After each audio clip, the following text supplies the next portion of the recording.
Hello welcome to my YouTube channel. ఈరోజు మేము టెంపుల్కి వచ్చాం. ఏ టెంపుల్కి వచ్చామో గెస్ట్ చేయండి.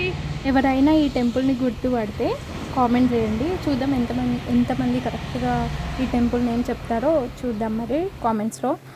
ఈ టెంపుల్కి అయితే మేము వెళ్ళేసరికి 12 అయింది.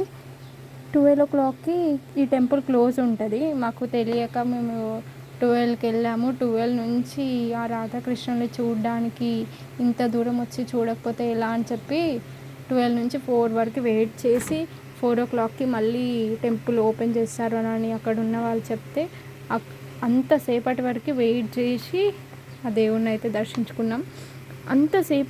అంతసేపు మేము వెయిట్ చేసినందుకు మాకు అసలు ఎంత పీస్ఫుల్గా అనిపించిందంటే బాగా అనిపించింది. రాధాకృష్ణులు, శివపార్వతులు ఇక్కడ ఎంత బ్యూటిఫుల్గా ఉన్నారు. మంచిగా డెకరేషన్ కూడా చాలా బాగుండే, చాలా మంచిగా అనిపించింది.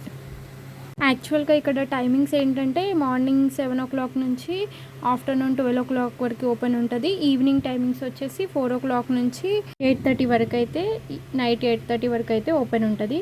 ఇక్కడ సికింద్రాబాద్ ఏరియాలో ఉన్న వాళ్ళైతే తప్పకుండా దర్శించుకోండి. నాకైతే ఇది one of the favourite temple అయిపోయింది. రాధాకృష్ణులు వాళ్ళని చూస్తూ అక్కడే ఉండిపోవాలనిపించింది. అంత బ్యూటిఫుల్గా ఉంది టెంపుల్ని తప్పకుండా దర్శించుకోండి నియర్ బై ఉన్న వాళ్ళైతే. ఇక్కడ కృష్ణుడు పుట్టి నుంచి ఎలా ఉన్నాడో అవన్నీ విగ్రహాల్లో రూపంలో చాలా బాగా అలంకరించారు. బయట వ్యూ కూడా టెంపుల్ వ్యూ అయితే చాలా అంటే చాలా బ్యూటిఫుల్గా ఉంది. ఫొటోస్ కానీ, రీల్స్ కానీ, వీడియోస్ కానీ తీసుకోవాలనుకున్న వాళ్ళైతే తప్పకుండా ఈ టెంపుల్ని దర్శించుకోవాలని కోరుకుంటున్నాను. టెంపుల్ ఎక్కడుందో కూడా సికింద్రాబాద్లో ఉందని చెప్పాను, కానీ ఈ టెంపుల్ నేమ్ చెప్పడం మర్చిపోయాను. సో టెంపుల్ నేమ్ వచ్చేసి శ్రీ స్వామినారాయణ మందిర్ సికింద్రాబాద్లో ఉంది. తప్పకుండా అందరు దర్శించుకోండి. మీరు చాలా అంటే చాలా హ్యాపీగా ఫీల్ అవుతారు. వన్ ఆఫ్ ద బెస్ట్ టెంపుల్కి వెళ్ళామన్నట్టు ఫీల్ అవుతారు. చాలా బ్యూటిఫుల్గా ఉంది టెంపుల్. నేనైతే ఈ టెంపుల్కి ఫ్రెండ్స్తో విజిట్ అయ్యాను. చాలా అంటే చాలా బాగా అనిపించింది. ఫ్రెండ్స్తో వెళ్తే ఎక్కడికైనా చాలా బాగా అనిపిస్తుంది కదా, అలా బాగా అనిపించింది. బాగా ఎంజాయ్ చేసాము ఫ్రెండ్స్ అందరం కలిసి. మేమైతే మార్నింగ్ నుంచి ఈవినింగ్ 4కి వరకు దర్శనం అయింది. ఈవినింగ్ 4 వరకు అసలు ఏమీ తినలేదు. అంటే లంచ్ అయితే అస్సలు చేయలేదు. స్నాక్స్ మా చెల్లి తింది, ఎందుకంటే చాలా చిన్నగా ఉంది కాబట్టి తను ఆకలి అవుతుందంటే తను ఒక్కతే తిన్నది. మేమైతే అసలు ఎంత వెయిట్ చేసామంటే ఎప్పుడు దేవుణ్ణి చూస్తాం, ఎప్పుడు దర్శించుకుంటాం, ఇంత దూరం వచ్చాము దేవుణ్ణి దర్శించుకోకపోతే ఎలా అని చెప్పి వెయిట్ చేసి మరీ రాధాకృష్ణులు అయితే మేము దర్శించుకున్నాము. ఫైనల్లీ అసలు చాలా హ్యాపీగా ఫీల్ అయ్యాను. One of the best temple.